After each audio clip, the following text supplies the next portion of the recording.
প্রতি বছরের ন্যায় এবারও ঢাকা বিশ্ববিদ্যালয়ে জাঁকজমক আয়োজনের মধ্য দিয়ে অনুষ্ঠিত হতে যাচ্ছে সরস্বতী পূজা। ঢাকা বিশ্ববিদ্যালয়ের জগন্নাথ হলে চলছে পুজোর শেষ সময়ের প্রস্তুতি। ঐতিহ্যগতভাবে ঢাকা বিশ্ববিদ্যালয়ের জগন্নাথ হল ওই পূজার মূল কেন্দ্র হিসেবে বিবেচিত হয়ে আসছে। সোমবার সকাল থেকে জগন্নাথ হলের মাঠে বাণী অর্চনা, আরতি ও ভক্তদের পুষ্পাঞ্জলিতে দেবী সরস্বতীর আরাধনা করবেন শিক্ষার্থীরা। আমাদের প্রস্তুতি খুবই আসলে ভালো চলছে, আর অনেক মানুষ আসছে দেখার জন্য। আর first year, second year, third year সবাই কাজে ব্যস্ত আর কি এখন। আর আমরা 2 ব্যাচ দায়িত্বে এইবার, আর দুই তারিখে রাতের মধ্যে আমরা এই প্রতিমার কাজ শেষ করতে যাচ্ছি। আশা করি হয়েও যাবে। জগন্নাথ হলে অনেকগুলা পূজা হয়, এই পুরা মাঠ জুড়ে পূজা হবে। ঢাকা বিশ্ববিদ্যালয়ের সকল ডিপার্টমেন্টের পূজা হয়, সরস্বতী পূজা এখানে।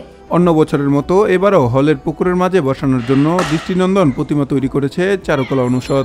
আর সামনে পুকুরের মধ্যে হচ্ছে আমাদের ভাস্কর্যটা বসাবো, আমরা আজকে রাতের মধ্যেই বসিয়ে ফেলবো। সনাতন ধর্মাবলম্বীদের বিশ্বাস, ভগবানের জ্ঞানের ও বিদ্যার রূপ হলেন দেবী সরস্বতী। প্রতি বছর মাঘ মাসের শুক্লপক্ষের শ্রী পঞ্চমী তিথিতে বিদ্যা দেবীর পূজা করা হয়। এবার হচ্ছে আমরা প্রতিমা করছি, বাঁশ দিয়ে আমরা স্ট্রাকচার করছি।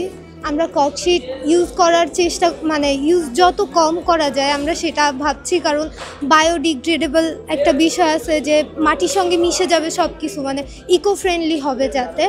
আর এবার হচ্ছে আমরা শীতল পাটি দিয়ে ড্রাপারিটা করেছি, শাড়িটা আমরা শীতল পাটি দিয়ে পরিয়েছি। ঐতিহ্য অনুযায়ী এদিন সনাতন ধর্মাবলম্বীরা পুরোহিতের মন্ত্রপাঠের মধ্য দিয়ে বিদ্যাদেবীর মন্দিরে সন্তানদের প্রথম বিদ্যা পাঠের হাতের খড়ির আয়োজন করেন।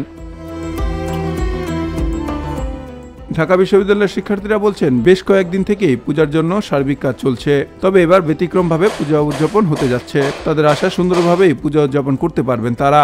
প্রস্তুতি এখন অবধি সব ঠিকঠাক। আমরা যে প্ল্যান অনুযায়ী কাজ শুরু করেছিলাম এখন অবধি সব প্ল্যান মাফিকই চলছে।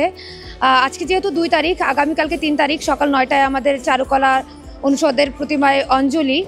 তো আজকে রাতে আমরা আশা করি ঠিক সময় মতো সেট আপ দিয়ে ফেলতে পারবো পুকুরে নিয়ে, প্রতিবারের মতোই। ভোরের পাতা, ঢাকা।